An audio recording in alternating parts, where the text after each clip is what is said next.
Sunday സലോമിലേക്ക് സ്വാഗതം. ഞാൻ Jose John Mallikassery. ഞായറാഴ്ച പുലർച്ചെ ഇറാന്റെ പ്രമുഖ 3 ആണവ കേന്ദ്രങ്ങൾ അമേരിക്ക B-2 സ്റ്റെൽത്ത് ബോംബേഴ്സ് ഉപയോഗിച്ച് ആക്രമിച്ച വിവരം ലോകത്തെല്ലായിടത്തും അറിഞ്ഞ വാർത്തയാണ്. ഇന്ന് ട്രംപ് അവകാശപ്പെട്ടത് monumental damage to all these nuclear centres എന്നാണ്. മോണിമെന്റൽ ഡാമേജ് എന്ന് പറഞ്ഞാൽ റിപ്പയറബിൾ അല്ലാത്ത അപരിഹാരമായ വാസ്റ്റായിട്ടുള്ള ഒരു ഡാമേജ് ഈ സെൻറ്റേഴ്സിന് വരുത്തുവാൻ അവർക്ക് സാധിച്ചു എന്നാണ് പറയുന്നത്. പക്ഷെ എത്രത്തോളം ഡാമേജ് പറ്റിയിട്ടുണ്ട് എന്ന കൃത്യമായ അസസ്മെൻറ്റ് അത് ഭൂമിയിൽ നിന്ന് തന്നെ കിട്ടാൻ സാധ്യതയുള്ളൂ. അവരുടെ ഏജൻസ് അതെടുക്കുന്നതേ ഉള്ളൂ. എന്തായാലും അത് പൂർണ്ണമായി നശിപ്പിക്കാൻ സാധിച്ചിട്ടില്ല എന്നാണ് ആദ്യത്തെ വിവരങ്ങൾ സൂചിപ്പിക്കുന്നത്. കാര്യമായ ഡാമേജ് വരുത്താൻ പറ്റിയിട്ടുണ്ട്, പക്ഷെ പൂർണ്ണമായ നാശം അതിന് വരുത്താൻ സാധിച്ചിട്ടില്ല. ഫർദോ എന്ന് പറയുന്ന ആ ന്യൂക്ലിയർ സെൻ്ററാണ് ഏറ്റവും പ്രധാനമായിട്ടും അവർ തകർക്കാൻ വേണ്ടി നിശ്ചയിച്ചിരുന്നത്. കാരണം അവിടെയാണ് ഏറ്റവും കൂടുതൽ എൻറിച്ച്ഡ് ആയിട്ടുള്ള യുറേനിയം ഉണ്ട് എന്ന് വിചാരിച്ചിരുന്ന സ്ഥലം. പക്ഷെ പറയപ്പെടുന്നത് ഇറാൻ അതിനു മുമ്പ് തന്നെ ഈ യുറേനിയം അവിടെ നിന്ന് മാറ്റിയിട്ടുണ്ടെന്നാണ്. യുറേനിയം മാത്രമല്ല, വളരെ കീ ആയിട്ടുള്ള അതിൻ്റെ ഇൻഫ്രാസ്ട്രക്ചറും യന്ത്രഭാഗങ്ങളും ഒരുപക്ഷെ ഇറാൻ മുൻകൂട്ടി തന്നെ അവിടെ നിന്ന് മാറ്റിയിട്ടുണ്ടാവാം എന്നുള്ള വാർത്തകളും വരുന്നുണ്ട്. എന്തായാലും ഈ ഒരു അണ്ടർഗ്രൗണ്ട് ഫെസിലിറ്റി പൂർണ്ണമായിട്ട് നശിപ്പിച്ചു കഴിഞ്ഞാൽ അവരെ സംബന്ധിച്ച് വീണ്ടും അത് റീകൺസ്ട്രക്ട് ചെയ്യുക എന്നത് ദുസ്സഹമായി തീരും.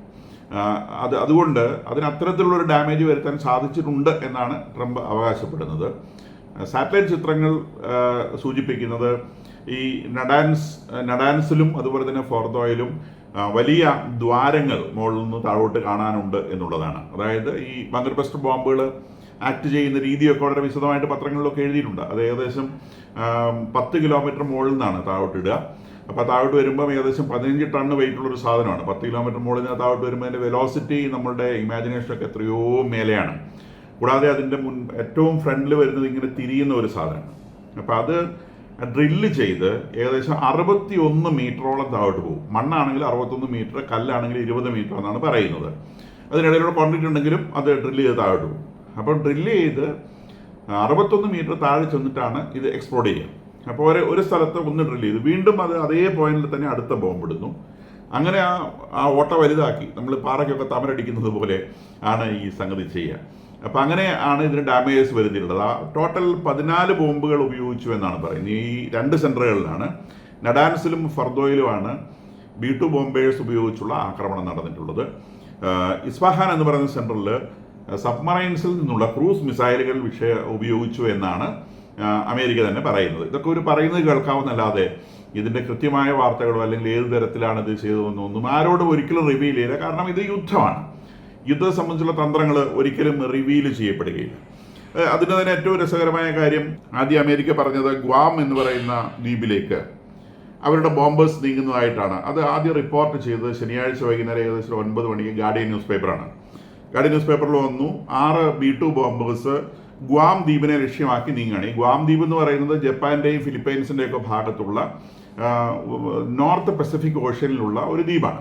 ആ ദ്വീപിലേക്ക് 6 B-2 ബോംബേഴ്സ് നീങ്ങുന്നു എന്നുള്ളതാണ് ഏകദേശം 9 മണിക്ക് ശനിയാഴ്ച 9 മണിക്ക് ഗാർഡിയൻ ന്യൂസ് പേപ്പർ റിപ്പോർട്ട് ചെയ്തത്. സാധാരണ ഇതിൽ ഇത്തരം റിപ്പോർട്ടുകൾ ഏറ്റവും ക്രൂഷ്യലായ റിപ്പോർട്ടുകൾ വരുന്ന വാൾസ്ട്രീറ്റ് ജേർണലാണ്. പക്ഷേ വാൾസ്ട്രീറ്റ് ജേർണലിൽ പോലും ഒരു മണിക്കൂർ കഴിഞ്ഞിട്ടാണ് വാൾസ്ട്രീറ്റ് ജേർണൽ ഈ വാർത്ത വന്നത്. ഈ ഗാർഡിയനിൽ ഇസ്രായേലിൽ നിന്ന് പ്രസിദ്ധീകരിക്കുന്ന ഗാർഡിയനിലാണ് ഈ ന്യൂസ് ആദ്യം, വിച്ച് മീൻസ് ഇസ്രായേൽ ഒരു ന്യൂസ് പുറത്തുവിടുകയായിരുന്നു. പിന്നീട് എല്ലാ മാധ്യമങ്ങളും അത് റിപ്പോർട്ട് ചെയ്തു. അപ്പോൾ ലോകത്തിൻ്റെ ശ്രദ്ധ മുഴുവൻ ഈ ഗ്വാമിലേക്ക് നീങ്ങുന്ന B-2 ബോംബേഴ്സിലായി. ആ സമയത്ത് മിക്കവാറും അമേരിക്ക ഓപ്പറേറ്റ് ചെയ്തിട്ടുള്ള ഡിഗോ ഗാർസിയയിൽ ഓൾറെഡി ഉള്ള B-2 ബോംബേഴ്സ് ഉപയോഗിച്ചായിരിക്കണം അവരിത് ചെയ്തിട്ടുണ്ടാവുക. കാരണം എല്ലാവരും അങ്ങോട്ട് ശ്രദ്ധിക്കുമ്പം ഡിഗോ ഗാർസിയയിൽ ഓൾറെഡി B-2 ബോംബേഴ്സ് ഉണ്ട്. അതിൻ്റെ എണ്ണം ഒന്നും കൃത്യം അറിയത്തില്ല. അപ്പോൾ അവിടെ നിന്ന് അവിടെ നിന്ന് 1.5 മണിക്കൂറേ ഈ ഇറാനിലേക്ക് എത്താനുള്ള സമയം വേണ്ടു. നേരെ മറിച്ച് അമേരിക്കയിൽ നിന്ന് പറഞ്ഞാൽ 20 അവേഴ്സൊക്കെയാണ്. ഈ പസഫിക്കിലൂടെ വന്നാൽ ഒരുപാട് സമയം കൂടുതൽ എടുക്കും. കാരണം ഓപ്പോസിറ്റ് സൈഡിൽ കൂടെയാണ് വരുന്നത്. ഡയറക്റ്റ് ഫ്ലൈറ്റ് ആണെങ്കിൽ, അതായത് അറ്റ്ലാന്റിക് ക്രോസ് ചെയ്തിട്ടാണ് വരുന്നതെങ്കിൽ കമ്പാരിറ്റീവ്ലി എളുപ്പത്തിൽ എത്താൻ പറ്റും. ഈ ഗ്വാം എന്ന് പറയുന്നത് പസഫിക്കിലാണ്. അപ്പോൾ പസഫിക്കിലൂടെ വരിക എന്ന് പറഞ്ഞാൽ ഏകദേശം 35% അധികം സമയം എടുത്തിട്ടാണ് വരിക. അപ്പോൾ അത് ശ്രദ്ധ മാറ്റാൻ വേണ്ടി എടുത്തൊരു ടെക്നിക്കായിരിക്കണം. ഇവർ ഡിഗോ ഗാർസിയയിൽ നിന്നായിരിക്കണം ഓപ്പറേറ്റ് ചെയ്തിട്ടുണ്ടാവുക. മാത്രമല്ല ഇത് ഇസ്രായേലും അമേരിക്കയും തമ്മിൽ ഡേ 1 മുതൽ കമ്പൈൻഡ് ആയിട്ടുള്ള പരിപാടിയാണ്. കാരണം ഇസ്രായേൽ എല്ലാ ദിവസവും ഈ പറയുന്ന 3 സെൻറ്റേഴ്സും, ഈ ഇസ്ഫഹാനും ഫർദോയും നഡാൻസും, ഇവരെല്ലാ ദിവസവും ബോംബ് ചെയ്യുന്നുണ്ടായിരുന്നു. ആ പർപ്പസ് അത് ശരിക്കും ഈ B-2 ബോംബേഴ്സിൽ നിന്ന് വരുന്ന BU-57 എന്ന് പറയുന്ന ഈ ബോംബ് ഇത് ഉപയോഗിക്കുന്നതിന് മുൻപ് ശരിക്കും അവിടെ സോഫ്റ്റൻ ചെയ്യേണ്ടതുണ്ട്. അതായത് നമ്മളൊരു കല്ലിടിച്ച് പൊട്ടിക്കുമ്പോൾ, ഒരു കൂടം കൊണ്ട് കല്ലിടിച്ച് പൊട്ടിക്കുമ്പം ആ കല്ലിന് നമ്മൾ പലതവണ ഇടിച്ച് അതിനെ മയപ്പെടുത്തിയിട്ട് പിന്നെ ഒറ്റ ഇടിയാണ്, ആ ഇടിയിലാണ് അത് പൊട്ടുക. അപ്പോൾ സാധാരണ ബോംബുകൾ ഉപയോഗിച്ച് സോഫ്റ്റൻ ചെയ്ത സ്ഥലത്താണ് ഈ GBU-57 എന്ന് പറയുന്ന ബോംബ് ഏറ്റവും ഇഫക്റ്റീവ് ആവുക. അപ്പോൾ ഇസ്രായേൽ ഈ ദിവസങ്ങളിൽ ചെയ്തുകൊണ്ടിരുന്ന ഈ സോഫ്റ്റനിങ് പ്രോസസ്സാണ്. അതിന് കൃത്യമായ കാൽക്കുലേഷൻ ഉണ്ട്. അപ്പോൾ ആ കാൽക്കുലേഷൻ അനുസരിച്ച് ബോംബുകൾ വർഷിച്ചതിന് ശേഷം, അതിനെ സോഫ്റ്റൻ ചെയ്തതിന് ശേഷം അമേരിക്ക വന്ന് അതിൻ്റെ അവസാനത്തെ അല്ലെങ്കിൽ ലാസ്റ്റ് സ്റ്റേജ് നിർവഹിക്കുകയാണ് ചെയ്തിട്ടുള്ളത് എന്ന് വേണം മനസ്സിലാക്കാൻ. അപ്പോൾ ഇത് ഇസ്രായേലും അമേരിക്കയും തമ്മിൽ വളരെ കമ്പൈൻഡ് ആയിട്ട് ചേർന്ന് കൈകോർത്ത് പിടിച്ചുകൊണ്ട് ചെയ്ത ഒരു കാര്യമാണെന്ന് മനസ്സിലാക്കണം. കൂടാതെ 2 ആഴ്ചത്തെ സമയം അമേരിക്ക ഇറാൻ അനുവദിച്ചതായിട്ട് വ്യാഴാഴ്ച വൈകുന്നേരം ട്രംപ് പ്രഖ്യാപിക്കുകയുണ്ടായി. നമ്മൾ അന്ന് തന്നെ ചെയ്ത വീഡിയോയിൽ പറഞ്ഞു മിക്കവാറും നെക്സ്റ്റ് ഡേയിൽ ഒരു ബോംബിടും. കാരണം ട്രംപിൻ്റെ ഒരു സ്വഭാവം ഇപ്പോൾ ഏകദേശം നമുക്കൊക്കെ മനസ്സിലായി തുടങ്ങുന്നു. എന്തായാലും പിറ്റേ ദിവസം ചെയ്തില്ലെങ്കിലും 2 ദിവസം കഴിഞ്ഞപ്പോൾ ചെയ്തു. കാരണം അത് ഇറാൻ്റെ ശ്രദ്ധ തിരിക്കാൻ വേണ്ടി അദ്ദേഹം പറഞ്ഞതാണ് 14 ദിവസത്തെ സമയം തന്നിരിക്കുന്നു എന്നുള്ളതൊക്കെ. ഇപ്പോഴദ്ദേഹം പറയുന്നത് 3 സെൻറ്റേഴ്സ് ആക്രമിച്ചു കഴിഞ്ഞു, ഇനി ഇത് ഇറാനുള്ള സമയമാണ്, ഇനിയെങ്കിലും വന്നിട്ട് ന്യൂക്ലിയർ പാക്റ്റിൽ ഒപ്പിട്ട് ഇത് അവസാനിപ്പിച്ചോ, ഇല്ലെങ്കിൽ ഞങ്ങൾ ഇനിയും ഇത് തുടരും. അപ്പം എൻ്റെ ഒരു ചിന്തയനുസരിച്ച് മിക്കവാറും ഒരു സെറ്റ് ബോംബിംഗ് കൂടെ ആവശ്യമായി വരും. കാരണം ഇതിൻ്റെ നാശനഷ്ടങ്ങൾ അസസ് ചെയ്യാൻ ദിവസങ്ങളെടുക്കും. കാരണം താഴെ കൂടെ പോയിട്ട് ചെയ്യാൻ പറ്റില്ല. ഇസ്രായേൽ അവരുടെ പണി കണ്ടിന്യൂ ചെയ്തുകൊണ്ടിരിക്കുന്നുണ്ട്. ഇന്നലെയും ഇസ്രായേൽ വേറെ ഒരു ന്യൂക്ലിയർ സെൻറ്ററും കൂടി ആക്രമിച്ചിട്ടുണ്ട്. ന്യൂക്ലിയർ സെൻറ്ററിൻ്റെ പേര് ബുഷ്നർ ന്യൂക്ലിയർ പ്ലാന്റ് എന്നാണ്.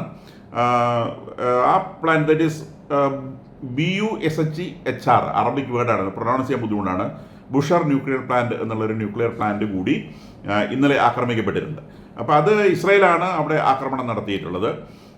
അതും ഒരുപക്ഷെ ഇനിയും ബങ്കർ ബസ്റ്റർ ബോംബുകൾ ഉപയോഗിച്ച്, അവിടെ ബങ്കർ ഇല്ല എങ്കിൽ പോലും അമേരിക്കയുടെ ആക്രമണം അവിടെയും ഉണ്ടാകാനുള്ള സാധ്യതയുണ്ട്. വേറൊന്ന്, അമേരിക്കൻ ആക്രമണം കണ്ടമാനം നീണ്ടു കഴിഞ്ഞാൽ ഈ ഇസ്രായേൽ തന്നെ ഒരുപക്ഷെ ഭൂമിയിൽ പാരാട്രൂപ്പേഴ്സിനെ ഇറക്കി ഈ ന്യൂക്ലിയർ സെൻറ്ററിൻ്റെ ഡോറുകൾ തകർത്ത് അതിൻ്റെ പ്രവേശന കവാടത്തിലൂടെ ഉള്ളിലെത്തി ഇത് നശിപ്പിക്കാനുള്ള സാധ്യതയും ഉണ്ടായിരുന്നു.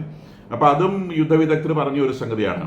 അപ്പോൾ അങ്ങനെ ഇസ്രായേൽ തന്നെ ഇത് നശിപ്പിച്ചു കഴിഞ്ഞാൽ പിന്നെ അമേരിക്കയുടെ അപ്രമാദിത്വം പോകും. അപ്പോൾ അതുകൊണ്ട് തന്നെ ഇസ്രായേൽ തന്നെ നശിപ്പിക്കുന്ന ഒരു സാഹചര്യം ഉണ്ടാവാതിരിക്കാനും കൂടി ട്രംപ് ശ്രദ്ധിച്ചിട്ടുണ്ട് എന്ന് വേണം വിചാരിക്കാൻ. അമേരിക്കയുടെ അപ്രമാദിത്വം നിലനിർത്താൻ വേണ്ടിയിട്ടാണ്. അപ്പോൾ ഇതിനകത്ത് ചൈന ഇടപെടുവോ, റഷ്യ ഇടപെടുവോ, ഇങ്ങനത്തെയൊക്കെ ഒരുപാട് സംശയങ്ങൾ ആളുകൾ പ്രകടിപ്പിക്കുന്നുണ്ട്. ചൈനയും റഷ്യയൊന്നും ഇതിനകത്ത് ഒരു കാരണവശാലും ഇടപെടുക എന്നുള്ളത് കോമൺ സെൻസാണ്. ഇറാനായിട്ട് കിട്ടിയത് കിട്ടി. അവർ പറഞ്ഞുകൊണ്ടിരിക്കും ഞങ്ങളിപ്പോൾ അവിടെ ആക്രമിക്കും, ഇവിടെ ആക്രമിക്കും, ഹോർമുസ് സ്ട്രൈറ്റ് അടയ്ക്കുമെന്നാണ് അവർ പറയുന്നത്. ഹോർമുസ് സ്ട്രൈറ്റ് ഒന്നും അടയ്ക്കാൻ സാധാരണഗതിയിൽ സാധ്യതയില്ല. കാരണം ഹോർമുസ് സ്ട്രൈറ്റ് അടച്ചതുകൊണ്ട് അമേരിക്കയ്ക്കോ ഇസ്രായേലിനോ യാതൊരു പ്രശ്നവുമില്ല. ഇതാകെ പ്രശ്നം ഉണ്ടാക്കുന്ന അറബ് കൺട്രീസിനാണ്. പിന്നെ ഓയിൽ വാങ്ങിക്കുന്ന ഇന്ത്യക്കും ചൈനയ്ക്കും ഒക്കെയാണ് ഈ പ്രശ്നം ഉണ്ടാകുന്നത്. ചൈനയാണെങ്കിൽ ഇറാൻ്റെ കട്ടയ്ക്ക് സുഹൃത്തുമാണ്. അപ്പോൾ ഇവർ ഹോർമുസ് കടലിന് കടച്ചിട്ടാൽ ചൈനയ്ക്ക് വലിയ പ്രശ്നം ഉണ്ടാവും, ഓയിൽ കിട്ടില്ല. നേരെ മറിച്ച് അമേരിക്ക ഇവരുടെ ഓയിൽ വേണ്ട. അമേരിക്ക ഓയിലിൽ സഫീഷ്യൻ്റ് ആണ്, ഇസ്രായേൽ ഓയിലിൽ സഫീഷ്യൻ്റ് ആണ്. അവർക്കൊന്നും ഇവരുടെ ഓയിൽ ആവശ്യമില്ല. അപ്പോൾ അതുകൊണ്ട് ഹോർമുസ് കടലിട്ട് അടയ്ക്കുന്നത് ഇറാൻ 10 വട്ടം ആലോചിച്ചിട്ടേ ചെയ്യുള്ളൂ. മാത്രമല്ല അടച്ചു കഴിഞ്ഞാൽ നല്ല അടി തിരിച്ചു കിട്ടുകയും ചെയ്യുന്നത് ഇറാൻ അറിയാം. വർത്താനം പറയാൻ മാത്രമേ ഇറാനെ കൊണ്ട് സാധിക്കുന്നുള്ളൂ. കുറേ മിസൈലുകൾ അയക്കുന്നുണ്ട്, വളരെ അപൂർവം ചിലത് ഇസ്രായേൽ പ്രവേശിക്കുന്നുണ്ട്, അതിനപ്പുറത്തേക്കൊന്നും സംഭവിക്കുന്നില്ല. ഇസ്രായേലിനിടയിലുള്ള ഹമാസുമായുള്ള യുദ്ധം അവർ വളരെ ശക്തമായി തന്നെ തുടരുന്നുണ്ട്. ഇന്നലെ 3 ശവശരീരങ്ങൾ, ഇവരുടെ ബന്ദികളുടെ ശവശരീരങ്ങൾ റിക്കവർ ചെയ്തതായിട്ട് പ്രഖ്യാപിച്ചിട്ടുണ്ട്. അതിനകത്ത് ഏറ്റവും വലിയ ബഫൂണായി തീർന്നത് പാകിസ്ഥാനാണ്. ഇന്നലെ ലോകത്തിലെ ഏറ്റവും അധികം വലിയ പ്രതിഷേധ പ്രകടനങ്ങൾ അമേരിക്കയിൽ നടന്നത് പാകിസ്ഥാനിലാണ്. പക്ഷേ അതിൻ്റെ തലേദിവസം പാകിസ്ഥാൻ്റെ സർവ്വസൈന്യാധിപൻ അവിടെ പോയിട്ട് ഭക്ഷണം കഴിച്ചു വന്നതാണ്. മിക്കവാറും അമേരിക്കയുടെ പാകിസ്ഥാനിലുള്ള താവളമുണ്ട്, എത്രത്തോളം അവരത് ഇഫക്റ്റീവായിട്ട് ഓപ്പറേറ്റ് ചെയ്തിരുന്നെന്ന് അറിയില്ല. ഇനി ആ താവളത്തിൽ നിന്ന് തന്നെയാണോ ഈ B-2 പറന്നു പൊങ്ങിയത് പോലും സംശയമുണ്ട്. അപ്പം ഇതിനകത്ത് ഏറ്റവും വലിയ ബഫൂൺ കളിക്കുന്നത് ശരിക്കും പാകിസ്ഥാനാണ്.